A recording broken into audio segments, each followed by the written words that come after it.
What is going on, everybody? Hope you're doing well. Hope your week two is going well as well. We have a lot to get into, man. It was ugly going into week two with the injuries. It got uglier as the day progressed. So we're gonna hit you with the early look at the week three waiver ads, kind of the top guys, just an overall view of it. We will be coming out with a deeper, in-depth look at the waiver ads that'll be coming out Tuesday morning, and I'll have a video for you guys as well. So we're going to jump right into it. Let's start off with quarterback. We did have 3 injuries to quarterbacks today. Drew Lock had that AC sprain. He's looking at 2 to 6 weeks. Jimmy Garoppolo with the high ankle sprain. His timeout is still yet to be determined, but obviously the high ankle sprain typically carries a longer absence. And then the big surprise of the day, Tyrod Taylor had chest pains, I guess, right before kickoff, and Justin Herbert got his first start. So, Kev, with the quarterback, you're not. I mean, I'm personally not going to run out and add Driscoll or Mullins, and unless I'm in like a 14 team, 16 team redraft that's also 2 QB or super flex. But with the quarterback waiver ads or the streams, I guess for this week, who are you looking at? Who are you placing your priorities on if you need the streamer? I don't think there's anybody that I would like put in a waiver ad, for or spend any large amount of fab budget to acquire. I maybe if Joe Burrow was available, I've been really impressed with the way he looks, and they're a team that's probably likely going to be playing from behind a lot, which is good for him. And for obviously fantasy points, Gardner Minshew is somebody that we were really high on, or I was really high on heading into the season, and he has outplayed even my expectations of what we were going to see. So I think he's worth an ad, but again, he's somebody that I would rather just let go through waivers and then add. I don't think there's any quarterback this week though that I just feel like you absolutely have to have that I would put in a waiver bid for. Yeah, I agree. Baker has a nice matchup with Washington. We saw that looked a little bit better for Baker whenever he went up against the Bengals. And then Phillip Rivers, if you need that deep ad and you miss out, you can definitely scoop him. He has the Jets coming into town there. And then Herbert, dude, he looked pretty good against your Chiefs. It was looking a little hairy there for you guys. Herbert went 22 of 33 for a 311, one touchdown, 1 pick, and he's getting the Panthers in his second start, assuming he gets the start. So, yeah, you have Anthony Lynn already coming out and fucking saying that if Tyrod's healthy, he's the starter. I'm like, get out of town. Oh, that's what he said. I mean, those were his words. I mean, now if that is that coach speak. Possibly, but regardless, like that is the most ridiculous thing ever. Like the dude, he's your first round pick, top 10 pick. And played fantastic. The offense looked night and day from what it looked against Cincinnati to Kansas City. So I hope that's not the case, because if it is, Anthony Lynn's an idiot and should be fired. He already should be fired because he cost him that game. It was 4th and 1 and decided to punt. Like, what are you doing? You got Patrick Mahomes on the other side. You don't punt there. That is absolutely the defensive guy ego. Like, oh, we can hold him. We can hold him. Before we move on to running back, we have Max Packard in the YouTube chat wants to know, are you worried about Mark Andrews? No, not yet. I mean, I don't think there's anything to be worried about. He had a pretty solid week 1, if I remember correctly. He just struggled a little bit. Yeah. I wouldn't even say struggled, but today they just had that game in hand for most of the time, and that's really what it's been the last 2 weeks. They just kind of had the game in hand. Now this next week is you get the Chiefs and Ravens on Monday Night Football. We just saw what this team did with Herbert was able to do against the Chiefs. Imagine what Lamar Jackson and company is going to be able to do, because they are really banged up in their secondary. It's kind of like what we talked about before the show today, how banged up they are. They are really down. I mean, L'Jarius Sneed, he looks like he could be a guy, but other than that, their secondary is pretty banged up. So it's going to be you're going to want to play all your Ravens this week. As we move on to running back, man, this is where it starts to get ugly. Saquon Barkley, feared torn ACL. He looks to be done for the season. Raheem Mostert left with a knee injury after he rattled off that 80-yard touchdown run. It looks like that is reportedly a mild MCL sprain. How much time he is going to miss is still up in the air. Tevin Coleman suffered a knee injury. Christian McCaffrey left with an ankle injury. That's not believed to be too serious, but we still don't know if that's kind of a week-to-week injury or what he's looking at. Cam Akers left with a rib injury. So there were a lot of bodies hitting the floor. Kev, with the running backs, who are you looking at? Do you have any priority waiver as you're looking at with the running back position? Any guys you feel that you have to have heading into week 3? Well, one, I mean, this felt like the Red Wedding. If you've watched Game of Thrones, like this is what this week felt like. It was just injury after injury after injury, and I don't know if I've ever seen anything so insane as what today was. But it seemed like every 10 minutes, if you're watching Red Zone, there was another report of another player getting carted off the field. I mean, the 49ers defense absolutely trashed right now. But anyways, as far as the running back position goes, it sucks to losing Saquon Barkley. Like after he hurt the arm, I was like, okay, just hold him out. Because I didn't think it was that serious. And then as soon as they put him back in, and then the very next play, he tears his ACL. I'm like, you've got to be kidding me. But that is a shame. And really, to be honest with you, for me, there's nobody on that team that I'm excited about adding. I think Dion Lewis. If you wanted to add Dion Lewis, he's a PPR option. He's going to get work out of the backfield as the PPR. He did get the goal line carry later in the game. I think he scored a touchdown. But I am not excited whatsoever. I mean, Saquon Barkley was struggling in that backfield. There's nobody. I could possibly see Devonta Freeman signing with the Giants. Like, he is obviously looking for a job. That is the best spot I feel like that there probably is for him to land. I know there was talk about the Eagles and whatnot, but regardless, I think there's a possibility there. But I think for me, if I was really needing to add a running back, and obviously any Saquon Barkley owner is going to be, I think Darrell Henderson might be the best bet. He played pretty well today. We know that Cam Akers went down, and even Malcolm Brown actually got hurt. He actually was dealing with a finger issue, I guess, was what they said as well. So right now, Darrell Henderson's only rostered in 30% of leagues. He had 12 carries, 81 yards, and a touchdown. He also had 2 receptions for 40 yards, and he led the backfield in touches. I think it was 14-11 there. Obviously, in the start shit show, or the start shit show. Yeah, I was right. This morning, I was a little bit higher on Malcolm Brown, and that did not work out to me. I'll take the L on that one. But Darrell Henderson looks like to be the best option. Other than that, I think it's Joshua Kelly. I continue to say that I think that he is the Melvin Gordon in this backfield. And as long as they stick with Herbert, I think Joshua Kelly is a weekly flex option. I think he scored double digits each in the last 2 weeks as well. So I like Joshua Kelly a lot. And he's somebody that I think you can plug in as a flex option. Do I think that he has a massive ceiling? No, I think there'll be weeks where he can score a couple touchdowns, find the end zone. But he's clearly the grinder, goal line, and he has been able to prove himself as a decent, capable pass catcher as well. Past that, Jerick McKinnon, I think in a PPR format, I think is worth a look, and then maybe Myles Gaskin in PPR formats, but I'm not super excited about that.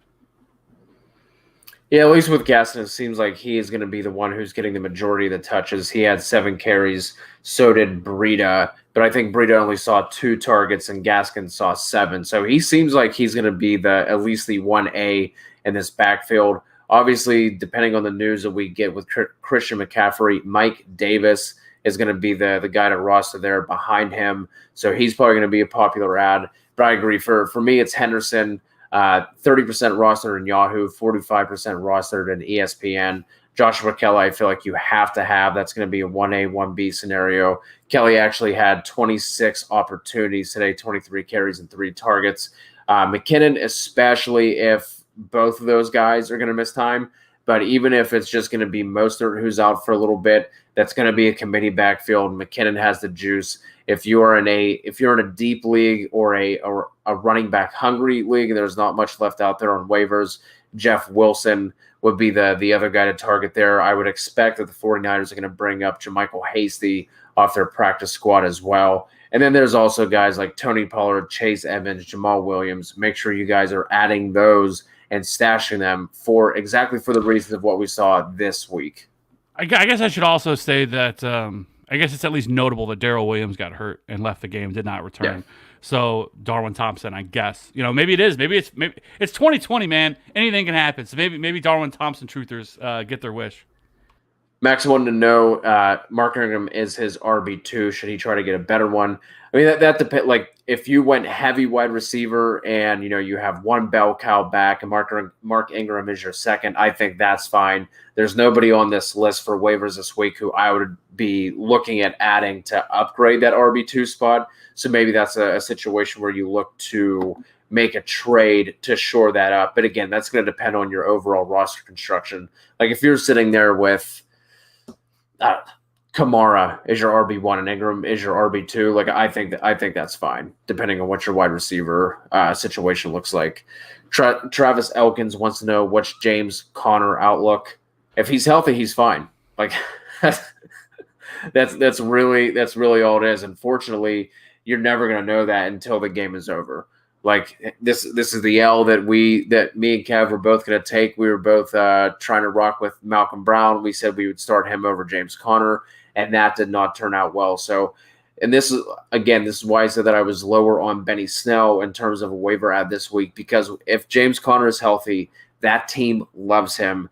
And it didn't matter if Benny Snell looked better and outplayed him week 1. We saw what happened. James Conner was healthy. He was in there week 2. I don't even know if Snell got a touch, to be completely honest. He did, because I think I'm pretty sure he fumbled. Well, there you go. Zach Moss or Henderson? I'm assuming this is for an ad. Give me Henderson. Yeah, I would probably agree at this point. Yeah, because I think you can really look at him and say that there's a real chance that Darrell Henderson could end up taking over this backfield. Obviously, he's a 3rd-round pick from 2 years ago. So we've all kind of waited. He's had some glimpses and flashes of what he can do. He was super raw at Memphis, kind of like Antonio Gibson, and so I mean this could be the time.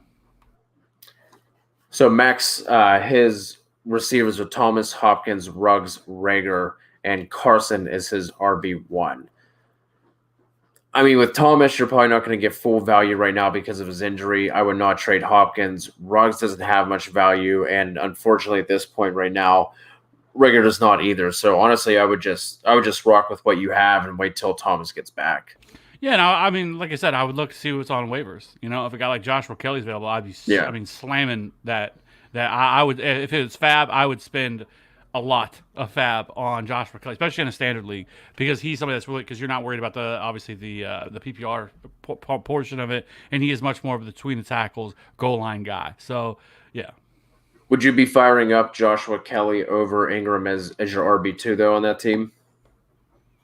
No, but but that depth that I see right now is pretty scary, because I mean we saw Mark Ingram bounce back there, which is kind of what we talked about on the show this morning. I felt like he was going to bounce back. People were too low on him after what happened last weekend. A lot more had to do with game script than anything else.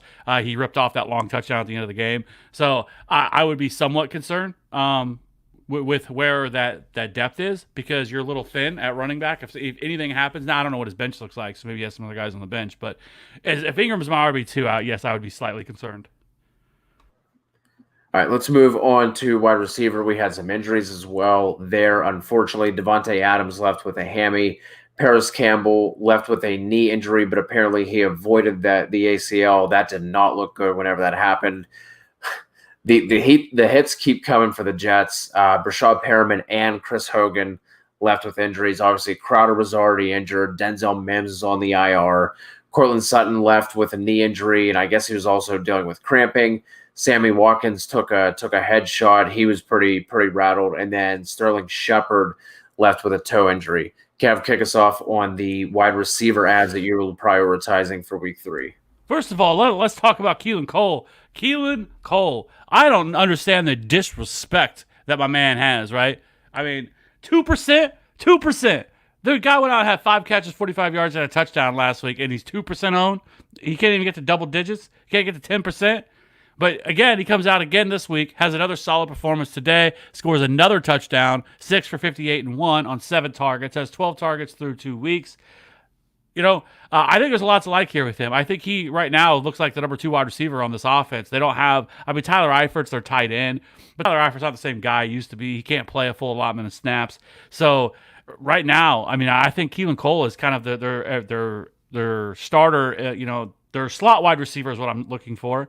And I don't know, like as well as Gardner Minshew has played, we know that they're going to be a team that's going to have to play from behind because their defense is not very good.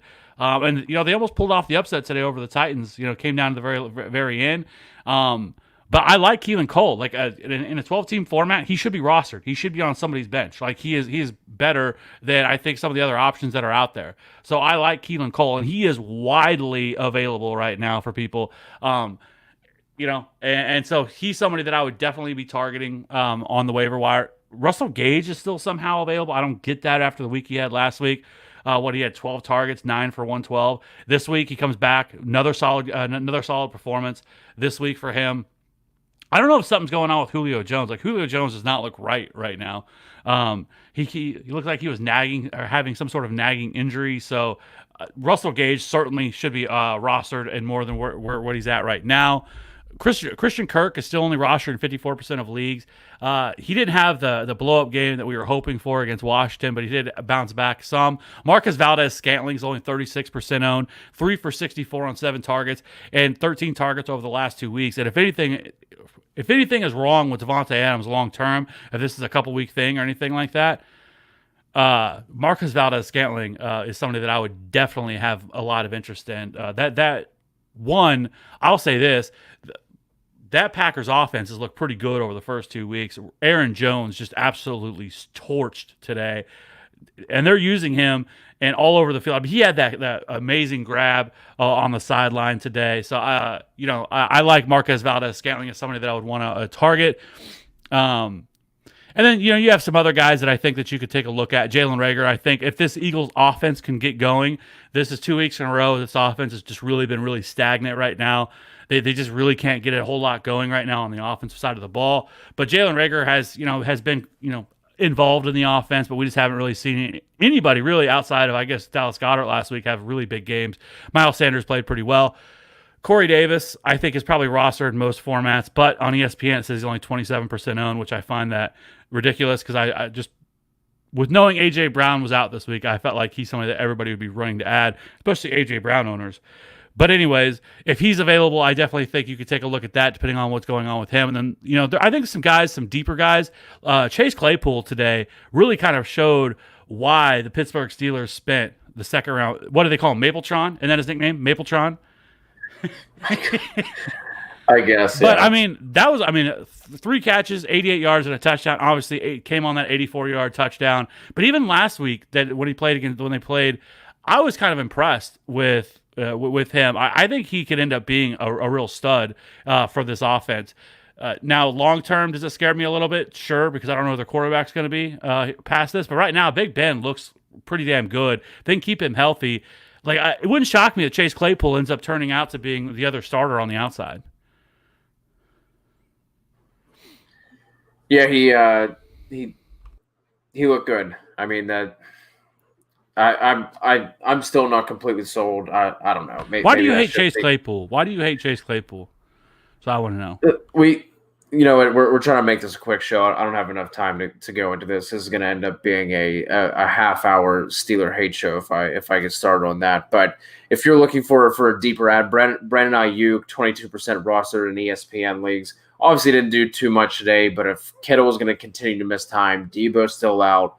I would assume if it's going to be Mullins, they want to set him up with easy completions. Ayuk was really good after the catch. So if they, if they can set him up on crossers and screens and slants and things like that, that might be Ayuk's bread and butter for the first couple of weeks, or at least while Mullins is in there.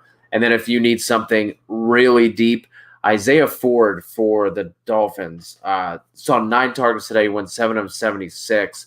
And then last week, whenever Devontae Parker exited with that hamstring injury, he was the one who saw the bump in snaps and targets. So if you need something super deep and you're sitting here and saying, oh, man, all these guys are rostered in my leagues, guarantee you Isaiah Ford is not. So there's your deep ad there. And then, Kev, just real quick, with Sammy Watkins potentially missing time with the concussion or the head or the neck, like I said, he looked pretty shooken up when he took that hit. We want exposure to elite offenses, and that's what Kansas City is. Out of McCole Hardman and Demarcus Robinson, do you have a preference there, or is it kind of whoever's available? I would love to say McCole Hardman, but they just continue to not. I mean, he doesn't get a ton of opportunities. Demarcus Robinson is really kind of. I think it would be Demarcus Robinson, but I think most people will run out to add McCole Hardman because of the name appeal. He does have that big boom weeks potential. He can house call a touchdown at any moment. But right now, they just don't seem to be as. I thought he was somebody that would have had a much bigger role in the offense now, not just before the injury happened. But he just hasn't really been able to get on the field very much so far. So, and DeMarcus Robinson, he's always been the guy that Patrick Mahomes kind of looks to in situations, and it's continued to outsnap McCole Hardman. So. As much as we all want McCole Hardman to be a thing, like DeMarcus Robinson continues to actually be a thing in that offense, and on a weekly basis, has pretty much out-targeted and out-snapped him. Let's wrap it up with the tight ends here. I guess it's 2020. We have to mention, everyone else is getting injured except Jordan Reed. That is a point that we are at now. Everything is going wrong. Jordan Reed is staying healthy. He had 7 catches, 2 touchdowns today. Tilting. So fucking tilting too. Because there was these blurbs out there about it that he only played 10 snaps last week and nothing was going to change this week, that he was still only going to play 10 snaps because he was only 2,600 on DraftKings. I know I'm not trying to go down the DFS road, but like before that, we had that news. It was like, oh man, Jordan Reed's a great play today. $2,600 going to be a starting tight end. Okay, let's fire him up. And then we got that news. So then I didn't want to play him. And then he goes out. Fuck Kyle Shanahan. All right, keep going. Mike Gesicki also had himself a day, 8 for 130 and 1. He's still pretty widely available in your leagues, at least on ESPN. Kev, I'm not sure about Yahoo if you want to check that. Kev, more props to you here. Jonnu Smith has himself another day. That's 2 weeks in a row. On ESPN, he is 39% rostered, so he's still pretty widely available. And then your deep ad for the tight end position, if you need to go this deep, Logan Thomas, his stats weren't there today, but he did have 9 targets, and he is only rostered in 10% of leagues. Kev, is there anyone there that I did not mention you think needs to be mentioned, or how would you be prioritizing these 3? John who's available. That is a priority ad. That's not a streaming option. That is a priority ad. Like the dude has balled. We knew that coming into the season that the dude was going to be a beast. He proved it again today. So yeah, if Jonnu Smith is somehow available in your league, you should be adding him this week. And I would use a relatively high waiver ad, and I would probably look to add, I don't know, 25% of my fab, somewhere in that range. If you're in a fab budget league, so. I think he would be the one guy like at tight end that I would definitely be looking to add. Other than that, I think there's some other options. I mean, you had Dalton Schultz today, went out and had a nice performance against the Falcons. He led the team in targets, 10 targets, 988 and 1 today for the Cowboys, which I was surprised, which came at the because Michael Gallup couldn't do anything today. He had that catch at the end of the game. That very tilting day for me for Michael Gallup. He was somebody I loved today, but he didn't get going. Mo Alley Cox, I talked about him and I brought him up on the last show that we did, the Start Shit Show. I keep saying shit, the Start Sit Show. He had a nice day, 5 for 111. We know Phillip Rivers loves to target the tight end, and Mo Alley Cox is a relatively athletic guy and somebody that has flashed at times in the past before this season. So if Jack Doyle is going to be out again next week, I think Mo Alley Cox is somebody that you could look at to start next week. So somebody if you wanted to play. And of course, we have the Jordan Akins stan, Robbie Jeffries in the comments. Jordan Akins 7 for 7 for 56 today, so he is another guy who's definitely not going to be highly rostered in any of your leagues. So you can go out and get him too, but Jonnu is definitely the one to add here if he is somehow available. Oh, the other one I wanted to mention. I thought I didn't know you could hear me. I thought I hit the mute. Drew Sample. I wanted to mention him. Oftentimes when guys play on Thursday night, we tend to forget about them because it's been so many days since the last happened. With CJ Uzoma out for the year, Achilles. Drew Sample actually went 7 for 9 for 45 yards last week. So if he's going to get 9 targets, and Uzoma was heavily targeted as well before he went out with the Achilles. So yeah, I think in this offense, a team that's going to be playing from behind, I think Sample is at least worth a look. All right, guys, that is going to wrap it up. Like I said, we will have the in-depth article that'll be dropping Tuesday morning along with your streaming options, and then I will do a video for those deeper ads and the more in-depth look for waivers, and that'll also come out on Tuesday. So appreciate you guys tuning in. We will have the Start Shit Show on Tuesday for you guys. We're switching the schedule up a little bit, so that'll be Tuesday. The DFS show will be Wednesday, and then we will have articles coming out all week, videos coming out all week. So make sure you guys are tuned in to all of our channels. We appreciate it, and we hope your week 2 goes better than week 2 started. See ya.